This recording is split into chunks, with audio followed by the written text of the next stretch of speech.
कथा गर्ग संहिता में आती है कि एक बार श्री नंद बाबा से नंद बाबा ने श्री ठाकुर जी से कहो कि लाला हम 4 धाम की यात्रा करना चाहते। बोले बाबा 4 धाम की यात्रा कठिन यात्रा है। बोले हमें करा बेटा, बेटा को फर्ज होगा कि मैया को 4 धाम करावे।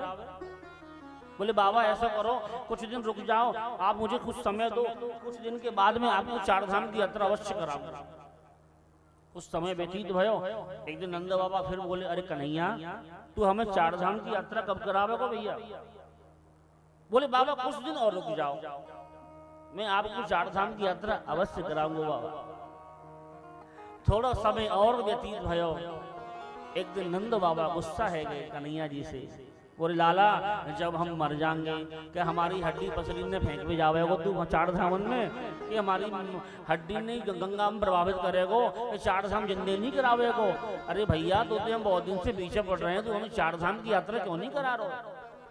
आज नंद बाबा को देखो क्रोधित, तो भगवान बोले बाबा आज ही चलेंगे, अभी चलेंगे 4 धाम। और समस्त ब्रजवासियों से कहा कि जाओ भैया, जो भी 4 धाम की यात्रा चलना चाहे, नंद यशोदा अपने दोनों पुत्र कृष्ण बलराम को लेकर 4 धाम की यात्रा करने को जा रहे हैं। समस्त ब्रजवासियों को ब्रजमंडल में आज खबर भिजवा दी कि भैया जिसको चलना हो वो हमारे नंद बाबा के संग 4 धाम की यात्रा पे चले। पूरा ब्रज इकट्ठो है गो कि हम भी चलेंगे, हम भी चलेंगे, हम भी चलेंगे। और समस्त ब्रजवासी अपनी गाड़ी लड़ों में सामान लाद लाद के महाराज और यश नंद बाबा के नंद महल में आके एकत्रित हो गए। भगवान ने कि बाबा चलो आप भी सामान लगाओ, हम 4 धाम की यात्रा पे चल रहे हैं। घर से चले, सामान रखो, खाने की पीने की वस्तु रखी और बैलों को जोत के महाराज जैसी सवारी आगे बढ़ी, दोपहर है गई। भगवान श्री कृष्ण बोले बाबा, बोले हाँ बाबा अब यहाँ से दूसरी सीमा लग जाएगी, यमुना ही खत्म हो जाएगी। ऐसा करो ये बैल थक गए होंगे, इन्हें यमुना को जलपान कराई लो, थोड़ा हम भी भोजन कर ले में थोड़ी थकावट मिट जाएगी बाबा, फिर दूसरा पड़ाव एक बार में पार कर देंगे। नंद बाबा ने कहा ऐसे ठीक बात है लाला, ऐसे करेंगे। समस्त ब्रजवासी पड़ाव डाल के बैठ गए, भोजन करने लगे, बैलों को छोड़ दिया गयो जल पीने के लिए और महाराज हरी हरी घास खावे के ताई, और सब भोजन कर रहे बैठ गए। नंद बाबा भी भोजन कर रहे कृष्ण भगवान के संग। नंद बाबा की दृष्टि एक वृक्ष के ऊपर पड़ी और वृक्ष में क्या देखते हैं, उस वृक्ष में 2 काले पक्षी बैठे हुए। राधे राधे, राधे राधे तो बोलना पड़ेगा, राधे राधे। 2 पक्षी बैठे और 2 पक्षियों को देखते ही नंद बाबा बैठे बैठे भोजन करते करते देख रहे थे कि पक्षी अपने पेड़ से उड़े, जमुना की जो रज है, ब्रज की जो रज है उसमें उन खेलना शुरू किया, पंखों के द्वारा रज को मिट्टी को उड़ाने लगे, फिर उड़े बैठ गए। 2-4 बार उड़े, ब्रज की रज में खेले, फिर बैठ गए।